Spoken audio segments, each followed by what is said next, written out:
This paper says Republicans are bad. At least that's how I'm translating the academic language. The title says liberal conservative asymmetries and anti-democratic tendencies are partly explained by psychological differences, meaning conservatives and liberals are asymmetrical or different in their anti-democratic tendencies.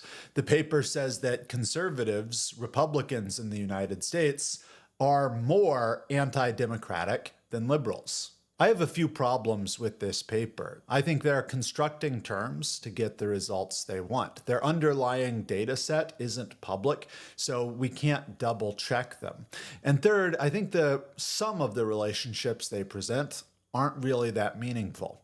But first, let's review the experiment. Basically, what the authors did is they took survey responses from a nationally representative sample of over 1,500 people.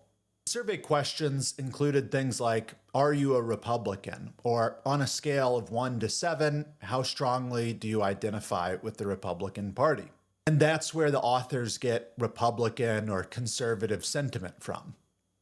The authors also construct scores for different psychological attitudes. For example, they have a term called right-wing authoritarianism, which is a combination of responses to these three survey questions. One, what our country really needs instead of more civil rights is a good stiff dose of law and order. Two, what our country really needs is a strong, determined president who will crush the evil and set us on our right way again. And three, there is no such crime to justify the death penalty. I'm assuming that one is reverse scored. So if you answered yes to the first two and no to the second, you might have a 3 score for right-wing authoritarianism. The authors also construct measures for social dominance orientation, the idea that hierarchies are good and it's good for some people to be better than others, and for political system justification, the idea that our current political system is basically good. And scores for those terms are constructed out of 3 or 4 questions on the survey as well. The authors then create an anti-democratic sentiment measure, and that's a combination of 7 different categories, which are themselves combinations of 3 to 4 different questions. Quote, we measured pro versus anti-democratic sentiment with 7 different attitudes about A, rights and guarantees according to the democratic rule of law, B, political equality and voting, C, freedom of speech, D, defection from democratic rules of the game, E, willingness to use political violence, F, tolerance of disliked groups, and G, willingness to vote for blatantly anti-democratic candidates. And each one of those letters is again a combination of 3 to 4 survey responses. So these 7 separate letters made up of 3 or 4 different questions combined to form one big anti-democratic sentiment score. The authors then do several multiple linear regressions to show that 1, self-identified Republicans and conservatives are more associated with anti-democratic sentiment. And 2, the association is mediated by the psychological attitudes, the right-wing authoritarianism, social dominance orientation I mentioned earlier. Basic idea is conservatives have more right-wing authoritarianism, and having more right-wing authoritarianism makes you more anti-democratic. This is a brief summary of what's in the paper. I hope it's fair and accurate, but if you're interested in learning more and learning what I left out, you should read the paper. So that said, let's get to my problems with the paper. First, the survey questions and responses are not public. The authors write that they will be made public in April of 2025, but they aren't public right now. Authors also note that their study was not pre-registered, meaning they didn't publish their plan for how they were going to analyze the data before they did their experiment. And this is a problem because it's possible that the authors just ran many different multiple linear regressions with many different combinations of questions and answers and psychological attitudes and so on, until they found something that was nominally statistically significant.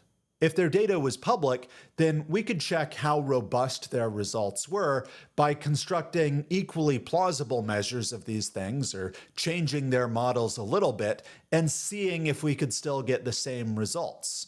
Second, it seems to me like the psychological attitudes are constructed to give the authors the results they want. Their three attitudes, right-wing authoritarianism, social dominance orientation, and political system justification, are all associated with conservatives and Republicans. So if you find any association between these attitudes and anti-democratic sentiment, then you can only find asymmetrical associations, meaning you aren't looking at possible anti-democratic sentiment from the left side, you're only looking at possible anti-democratic sentiment from the right side. So of course you can only discover asymmetric anti-democratic sentiment. And I think they construct their measures of anti-democratic sentiment this way as well. For example, one of the components of anti-democratic sentiment is willingness to vote for a blatantly anti-democratic candidate. And your score there is determined by how you answered these three survey questions.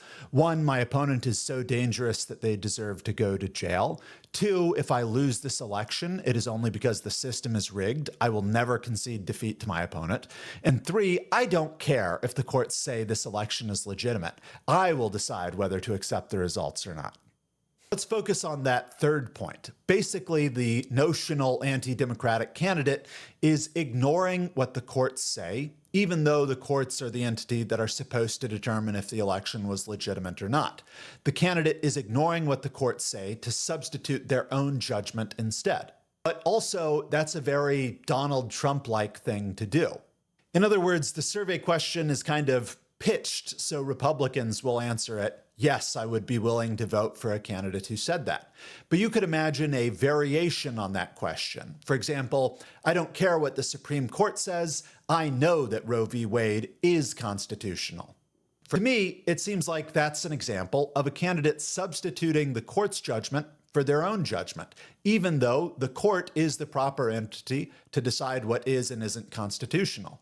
In my mind, it's analogous to a candidate saying, I don't care what the courts say, I know an election is legitimate or not.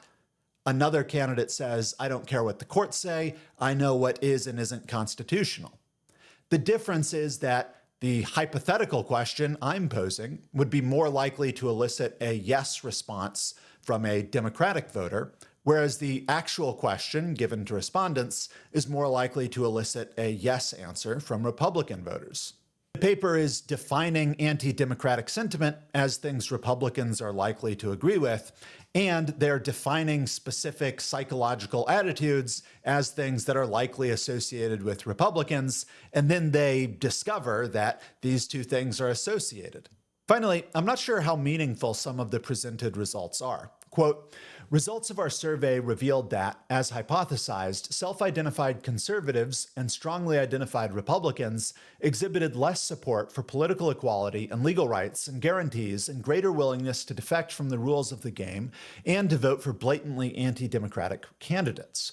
Moreover, these effects were observed even in models that adjusted for both ideological and partisan extremism, thereby disconfirming the notion that, in the US at least, extremists of the left and right are equally anti-democratic.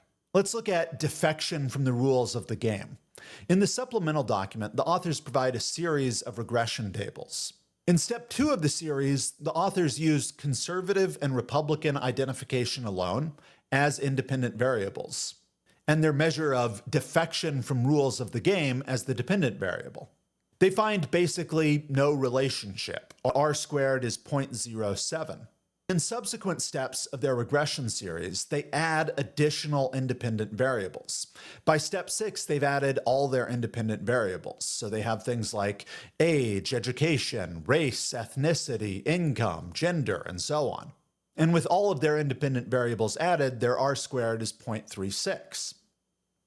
This means that in step 6, with all of their independent variables, they are explaining only about 36% of the variance in answers to measures of defection from rules of the game. But that leaves me wondering how much conservatism or Republican identification is really doing here. How much conservatives are really associated with defection from rules of the game. The association seems extremely weak in step 2. By step 6, it's still pretty weak, and there are a lot of other variables involved. So it's just not clear to me that this really means anything in terms of asymmetries. To sum up, the authors are doing an analysis that was not pre-registered and they haven't shared their data. So we can't check to see how robust their results are. Two, the variables that they've constructed seem biased to me. They're only looking at psychological attitudes associated with Republicans and not with Democrats. So of course they're going to find something asymmetrical. Their measure of anti-democratic sentiment also seems biased to me. And three, I just can't really tell how much their results mean. Not all of their results seem that meaningful to me. Thanks for your time.